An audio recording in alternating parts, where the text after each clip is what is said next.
Hello everyone, I am Vishal Joshi, Director of Nucleus Education and HOD of Inorganic Chemistry. आज हम बात करेंगे कि क्या मैं ड्रॉप लूं या जेई एडवांस की तैयारी करूं या जेई मेंस में जो रैंक आई है उससे मैं कॉलेज लूं, क्योंकि अभी रिजल्ट आ गया है जेई मेंस का और सबसे बड़ा जो कन्फ्यूजन है बच्चों में वो यही चल रहा है कि क्या मैं ड्रॉप लूं, क्या मैं जेई एडवांस का प्रिपरेशन करूं और क्या मैं जेई मेंस के रैंक के हिसाब से मैं कॉलेज लूं। तो आज हम तीनों पर बात करते हैं। पहला पॉइंट कि क्या मैं ड्रॉप लूं। तो देखिए, अगर आप जो जेई मेंस के हिसाब से आपको कॉलेज मिल रहा है उससे सेटिस्फाइड हैं तो आप ड्रॉप मत लीजिए। लेकिन अगर आपको कॉलेज आपकी इच्छा का नहीं मिल रहा, ब्रांच आपकी इच्छा की नहीं मिल रही, तो आप ड्रॉप ज़रूर लीजिए। क्यों? क्योंकि एक चांस है जो कि सरकार ने भी दिया है, भगवान ने भी दिया है, तो वो चांस हमें ज़रूर लेना चाहिए। क्योंकि ये चांस है तो आप ज़रूर लें। तो मेरे हिसाब से ड्रॉप लेना चाहिए। दूसरा कि क्या हम जेई एडवांस की प्रिपरेशन करें। अगर आपने 130 नंबर से 150 नंबर तक आप जेई मेंस में अचीव कर पाए हैं तो आपको ज़रूर जेई एडवांस की तैयारी करनी चाहिए। ये जितने भी 10-12 दिन आपके पास हैं, ये 10-12 दिन के अंदर अपनी पूरी ताकत से जुट जाइए और जेई एडवांस की प्रिपरेशन स्टार्ट कर दीजिए। सिंगल थॉट से जेई एडवांस की प्रिपरेशन करिए, आपकी अच्छी रैंक आएगी। अब अगला पॉइंट आता है कि मैं अगर ड्रॉप लूँ तो कहाँ से लूँ। तो बेटा, ड्रॉप लेने के लिए आप सबसे बड़ी चीज़ देखिए कि आप अपने पेरेंट्स से बात करके पता करिए कि उनकी फाइनेंशियल कंडीशन क्या है। अगर वो फाइनेंशियली स्ट्रांग है तो आप ये सेलेक्ट करिए कि आपके लिए बेस्ट कोचिंग कौन सी हो सकती है, ऑफलाइन या ऑनलाइन। क्योंकि अभी आपको यही एक डाउट आएगा कि सर मैं ऑफलाइन ज्वाइन करूं या ऑनलाइन। तो आप अपने पेरेंट्स से फाइनेंशियल कंडीशन को ध्यान में रखते हुए और प्रेजेंट सिनेरियो जो अभी चल रहा है उस प्रेजेंट सिनेरियो को देखते हुए डिसीजन लीजिए। और ये पता करिए कि सबसे बेस्ट टीम कहाँ है, बेस्ट टीचर्स कहाँ हैं, क्योंकि आपके पास एक ही साल है। आप अपना फ्यूचर ऐसे ही किसी के हाथ में नहीं दे सकते, क्योंकि लास्ट साल में आपको प्रॉपर गाइडेंस की ज़रूरत पड़ेगी, बेस्ट टीम की ज़रूरत पड़ेगी, बेस्ट टीचर्स की ज़रूरत पड़ेगी। तो जहाँ आपको ये तीनों कॉम्बिनेशन मिलते हैं आप वो ज्वाइन करिए। अब बात आती है कि क्या मैं 99 परसेंटाइल लाकर अगर रिपीट करता हूँ तो जेई एडवांस में एक अच्छी रैंक ला सकता हूँ क्या। अगर 99 परसेंटाइल है और फिर आप सोचते हैं कि रिपीट करना है मुझे, तो आप कर सकते हैं। अगर आपका सपना एक अच्छी रैंक का है, आप 1000 रैंक सोचते हैं, आप 500 सोचते हैं या उसके अंदर आप सोचते हैं, तो आप डेफिनेटली वो रैंक अचीव कर सकते हैं। ये डिपेंड करेगा आपके हार्ड वर्क पे। अब अगला सवाल आता है कि क्या सर ड्रॉप लेने से अच्छी रैंक आती है, क्या ड्रॉपर्स की भी अच्छी रैंक आती है। तो मैं आपको बता दूं, बिल्कुल आती है।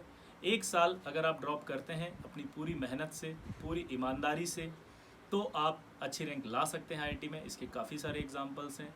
Sunil Kumar AIR 61 dropper batch से।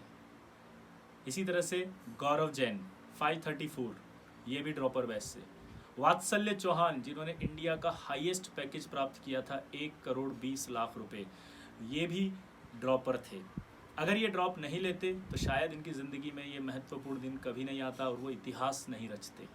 तो ड्रॉप लेना चाहिए अगर आपके अंदर जज्बा है, जुनून है अपने आप को साबित करने का, पढ़ने का, हार्डवर्क करने का, मेहनत करने का।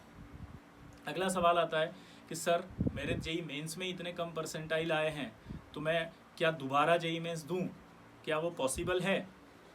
तो देखिए बेटा, यहाँ पर आपको सबसे पहले अपना ये एनालिसिस करना चाहिए कि जो आपके जेई मेंस में परसेंटाइल आए हैं, कम परसेंटाइल जो आए हैं, वो क्यों आए हैं। अगर आपने बहुत मेहनत की थी, आपने सारा होमवर्क पूरा किया था, आपने टीचर्स के द्वारा दिया गया जो गाइडेंस है वो पूरा फॉलो किया था, आपने पूरी क्लासेस की थी, उसके बाद इतना हार्डवर्क करने के बाद भी अगर आपके परसेंटाइल कम आए हैं, तब आपको ये क्वेश्चन पूछना चाहिए। लेकिन अगर आंसर आता है कि नहीं सर मैं पढ़ नहीं पाया था, मैं होमवर्क भी नहीं कर पाया था, मेरा रिवीजन भी नहीं हो पाया था, या मैं क्लासेस भी बंक कर चुका था, या मैं डिस्ट्रैक्टेड था, तो ये जो परसेंटाइल आई है वो आपकी काबिलियत के हिसाब से नहीं आई है।